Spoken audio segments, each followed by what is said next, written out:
Well, hello. I want to talk to you today about the Lamy 2000 Broad. But before I do that, I tried out some special effects behind me. It's not working because my big body's in the way, but I just want you to know that I tried to do something cool.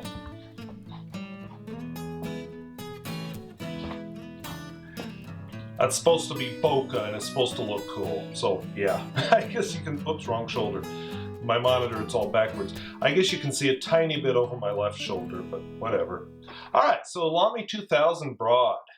Now, I have reviewed a Lamy 2000 before. Since I reviewed it, it has become my daily writer. I do all my writing with it. It's always inked with Noodler's Black. So I bought this one. Everything I said about the fine point is true, except for the nib. I like the understated finish. It's Macrolon. I like the weight. I like the balance. Snap caps or something it takes a little getting used to, but whatever. I've learned to live with a snap cap. It works just fine posted or unposted. The ink window's a little small. In fact, when I do close-ups, you probably can't see it real well, but I haven't filmed those yet, so who knows. It has a metal grip. This is one of the few times I don't mind a metal grip. I still do kind of wish it was plastic, but that's me. The pen itself is made out of Macrolon, which is used in some kind of riot shields and that kind of thing. It's a really tough plastic anyway. The nib, now the nib is the different part. This is a hooded nib, semi-hooded, because you can see a bit of it, but the broad is really broad. Like, I have used this thing as a marker a few times. Not a real wide, fat marker, but definitely as a marker. It has characteristics kind of like a stub nib. Now, I just bought the plain old broad. I didn't get anything weird. But yeah, really, really impressive. When you see my writing samples, I have this inked up with Noodler's Black Swan and Australian Rose. You're going to see why I like this nib so much. I have a really hard time deciding what ink to put in it. All the Australian Roses look good. I like the look of Noodler's Black in it. So far I haven't found an ink I don't like in it. Honestly, I am considering getting another Lamy 2000. Maybe I'll even try out the stainless steel just because I want to write with this broad nib and I'd like to have choices in this broad nib. It is that impressive. So that said, I like the classic understated look of the Lamy 2000. I like the silver clip. I like that it has a spring in it. I like how smooth everything is. This one's a little more snappy than my fine one was, but the fine one has improved since then. I like the fact that it's a piston filler, but the piston is well hidden until I'm ready to use it. I like the fact it's not easy to get the piston to turn by accident. And it has a little bit of play if I do turn it, see, I'm turning it right now, but the piston is not moving, it's just loose. So it takes a little bit to actually accidentally squirt ink with this pen. So I don't know what to say that I don't like, except maybe the price. But with what you're getting, maybe the price is worth it.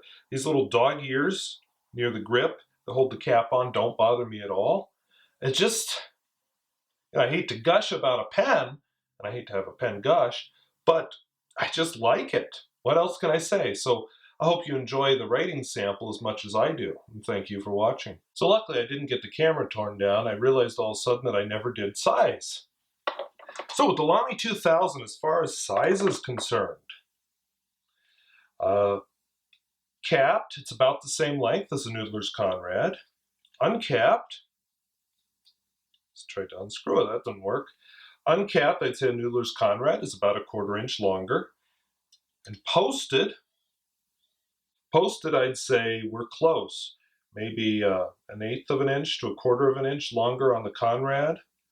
And the grip, of course, on the Lamy 2000 is narrower, and I actually grip the Lamy 2000 closer down to the nib. So it's a horse apiece. So I thank you for watching. Now, normally the only pen I get super excited about is a Noodler's Conrad. I just love those. But Lamy 2000, I would say, is a close second. I love this pen. And now that I've tried out the broad nib, I love that too. I love their fine nib. I love their broad nib. I just love my Lamy 2000s. That's why I own 2 of them. But this Lamy 2000 is kind of like a stub nib, wouldn't you say? Look at the line variation there. Now right here I pushed a little. Here's without pushing. Definite line variation, and I love how it brings out the dark and the light in this Black Swan. When I've used it with the Black Swan and English Rose, I get the same thing. When I use the black, of course, I don't get the shading because that's not a very shading ink, but it looks really good. So I'll start with my quote from Werner Heisenberg.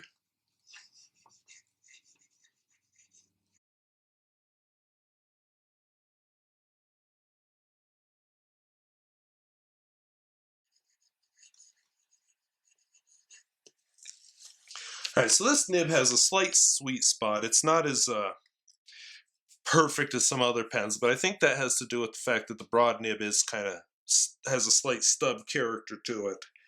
But overall, very easy to write with. It's easy to find the sweet spot. And look at the line variation I get and the variation in color. This pen just brings out the best in my shading inks. I just love writing with this pen. It's right up there at my top favorite fun pens. Now the broad nib, not a business pen, not for anything serious, but for letter writing and anything, just planning out my novels and stuff where I'm just writing for fun and not actually working. Awesome. I wouldn't mind owning a few more of these. I would get rid of some of my other nice pens, fun pens, in favor of a few more Lamy 2000 broads. Trouble is, they all look alike. And just imagine inking a couple of these up with different inks. And how do I remember which one's which? Yeah.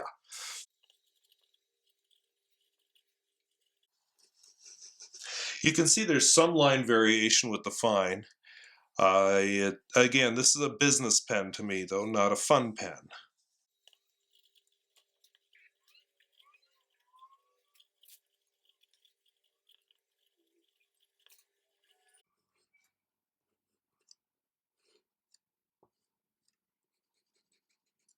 So they don't have the same ink in them, so this isn't a perfect comparison, but I think you can tell they both write really well. The fine is much finer than the broad, and there is a clear stub character to the broad. So I thank you for watching. I hope to see you later.